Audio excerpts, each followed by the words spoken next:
আজকে আপনাদের সাথে শেয়ার করব এমডিএম বুকস অ্যাপ্লিকেশনটি ব্যবহার করে কিভাবে মিড ডে মিল সংক্রান্ত হিসাব নিকাশ মেনটেন করবেন, রিপোর্ট দেখবেন এবং রেজিস্টারে তোলার জন্য ফরম্যাট ভিউ করে দেখাবো এবং প্রিন্ট আউট কীভাবে বের করবো সেই সমস্ত জিনিসগুলো দেখাবো।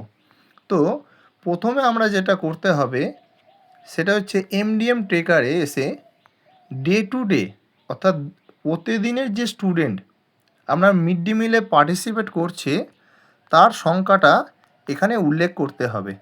তো আমি এখানে র্যান্ডামলি কিছু ডেটা ইনপুট করেছি।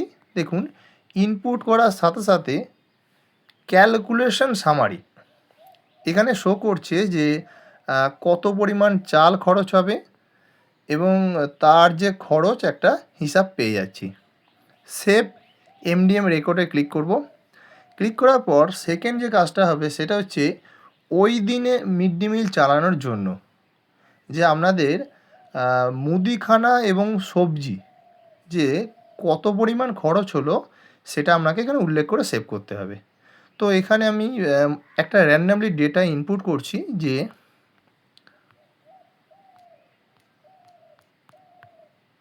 তো এরপর সেভ করব।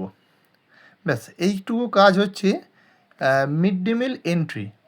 এবার এখানে আমি যদি রিপোর্ট দেখতে চাই, এখানে রিপোর্টের অনেকগুলো সেকশন আছে। আপনারা যদি চান যে মান্থলি রেজিস্টার, এই রিপোর্টটার সাহায্যে সাধারণত রাইস রিলেটেড রিপোর্ট আর হচ্ছে ফান্ড রিলেটেড রিপোর্ট সেগুলো আমরা ডিসপ্লে করে দেখতে পাবেন। মানে কবে কখন কীভাবে খরচা হচ্ছে, কতটা খরচা হচ্ছে, কি ব্যালেন্স রয়েছে সেটা দেখতে পাবেন।